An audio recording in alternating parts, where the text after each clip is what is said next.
অন্তর্বর্তীকালীন সরকারের ১০০ দিন পার হয়েছে। নানা সংস্কার নিয়ে কাজ করছেন তারা। এসব সংস্কারে ১১টি কমিশন কাজ করছে। এর মধ্যে রয়েছে নির্বাচন ব্যবস্থা সংস্কারে গঠিত কমিশনও। নির্বাচন কমিশন গঠনে সার্চ কমিটির কাজও শেষের দিকে। দু-এক দিনের মধ্যে তারা রাষ্ট্রপতির কাছে প্রধান নির্বাচন কমিশনার সহ অন্য কমিশনারদের নাম প্রস্তাব করবে। নির্বাচন কেন্দ্রিক এরকম তৎপরতার মধ্যে নাখোশ রাজনৈতিক দলগুলো, কারণ সরকারের পক্ষ থেকে এখন পর্যন্ত নির্বাচনের সম্ভাব্য কোনো রোডম্যাপ ঘোষণা করা হয়নি। এমনকি জাতির উদ্দেশ্যে দেয়া অন্তর্বর্তী সরকারের প্রধান ডক্টর মোহাম্মদ ইউনূসের ভাষণেও নির্বাচনী রোডম্যাপ নিয়ে সুনির্দিষ্ট করে কোনো কিছু বলা হয়নি।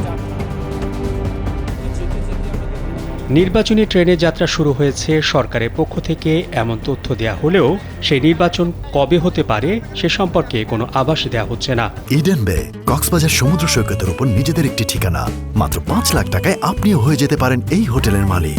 বরং সংস্কার শেষে নির্বাচনের কথা বলা হচ্ছে। নির্বাচনী রোডম্যাপ না থাকায় রাজনৈতিক দলগুলো খুব একটা আশাবাদী হতে পারছে না। তারা সংস্কারের পাশাপাশি অবিলম্বে সরকারের পক্ষ থেকে নির্বাচনী রোডম্যাপ দাবি করছে।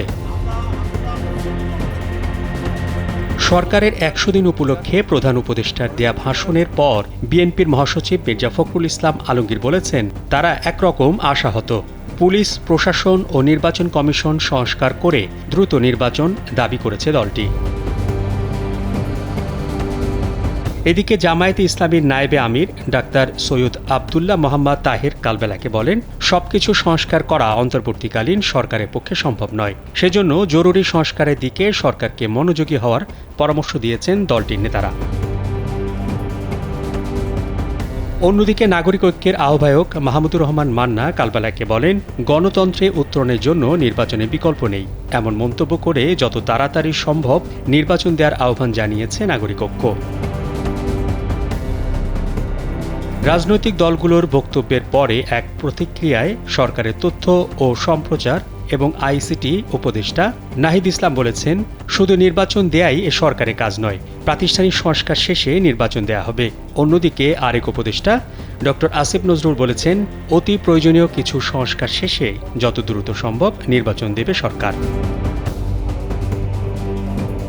ছাত্র জনতার গণ অভ্যুত্থানে শেখ হাসিনা সরকারের পতনের পর ৮ আগস্ট দায়িত্ব নেয় নোবেলজয়ী অর্থনীতিবিদ অধ্যাপক ডক্টর মোহাম্মদ ইউনূসের নেতৃত্বাধীন সরকার। দায়িত্ব নিয়ে বিভিন্ন রাজনৈতিক দলের সঙ্গে মতবিনিময় করা হলেও এ সরকারের মেয়াদ কতদিন হবে সে সম্পর্কে কোনো কিছু স্পষ্ট বলা হয়নি। এ সময় রাষ্ট্র সংস্কারের অংশ হিসেবে প্রথমে ৬টি কমিশন গঠন করে দেয় সরকার। কমিশনগুলো ২-১ মাসের মধ্যে তাদের সুপারিশ প্রতিবেদন জমা দেবে।